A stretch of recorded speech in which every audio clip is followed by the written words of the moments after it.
রাজনীতি তো রাজার নীতি, আমরা তো আর রাজা না। এতদিন তো রাজ পরিবারই রাজ্য চালাতো। আপনার কাছে আপনি যদি এই পুরো সপ্তাহটা যা এসেছে রাজনীতির বিভিন্ন আলাপচারিতায়, সেখানে কি মনে হয় বা সাতকাহনের শুরুতে আপনি কি বলবেন?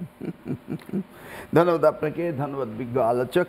রাজনীতির সাতকাহন। জি, রাজনীতি তো রাজার নীতি, আমরা তো আর রাজা না। এতদিন তো রাজ পরিবারই রাজ্য চালাতো।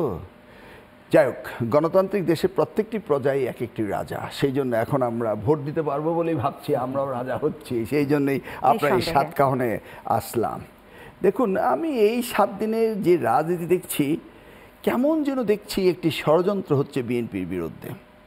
ক্রমান্বয়ে এটা বেড়েই চলছে। লাইক আপনি একটি পাহাড়ে গিয়ে এক মুঠো স্নো নিয়ে ঢিল মারলে স্নো বল যেন যতই গড়াতে থাকে বাড়তে থাকে ততই।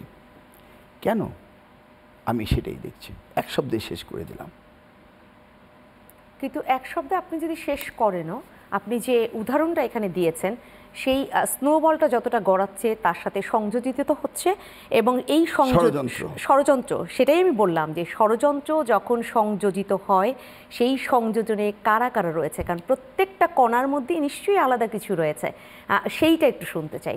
অবভিয়াসলি আমরা যদি মনে করি যে পতিত সরকার শেখ হাসিনা পালিয়ে গিয়েছে এবং তার প্রেতাত্মারা নেই, তার সাথে তার যে শক্তিগুলো ছিল যেখানেই হোক না কেন দেশে বিদেশে, তারা সকলেই রয়েছে।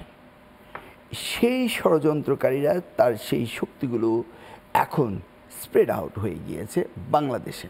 ধরুন, আমি যদি বলি, আমরা বলছি যে আমরা চাই সরকারের পট পরিবর্তন হবে গণতান্ত্রিক প্রক্রিয়াতে সুষ্ঠু নির্বাচনের মাধ্যমে, অর্থাৎ আমরা জাতীয় নির্বাচন চাই। হঠাৎ করে বলে দেওয়া হলো না, উপজেলা নির্বাচন, লোকাল গভর্নমেন্ট নির্বাচন আগে হওয়া উচিত। কেন? এটা কি একটা ষড়যন্ত্রের পার্ট না? জি, দেখুন, বড় বড় নেতারা আওয়ামী লীগে পালিয়ে গিয়েছে, সরকার প্রধান পালিয়ে গিয়েছে, ফ্যাসিস্ট হাসিনা পালিয়ে গিয়েছে, ফ্যাসিজমের দোসররা তো রয়ে গিয়েছে। এখন একটি এলাকায় আওয়ামী লীগের নেতাকর্মী তো রয়েছে, তারা কিছুটা বো ডাউন করে চুপচাপ রয়েছে। তারা যে ফ্যাসিস্ট রেজিমের সাথে ছিল, তারা যে এলাকাভিত্তিক ফ্যাসিস্ট করেনি তা তো না। তাদের ধন সম্পদ প্রতিপত্তি এলাকায় তাদের সন্ত্রাস সব মিলিয়ে তারা এখানেও এলাকা অত্যন্ত শক্ত। আজকে যদি উপজেলা ইউপি লোকাল গভর্নমেন্টের চেয়ারম্যান ইলেকশন আগে দেন, তারা সকলেই বেরিয়ে আসবে এবং এই নির্বাচনে হতাহত হবে এবং পরবর্তীতে আসল নির্বাচন, জাতীয় নির্বাচন ভণ্ডুল করার জন্য ষড়যন্ত্র হবে।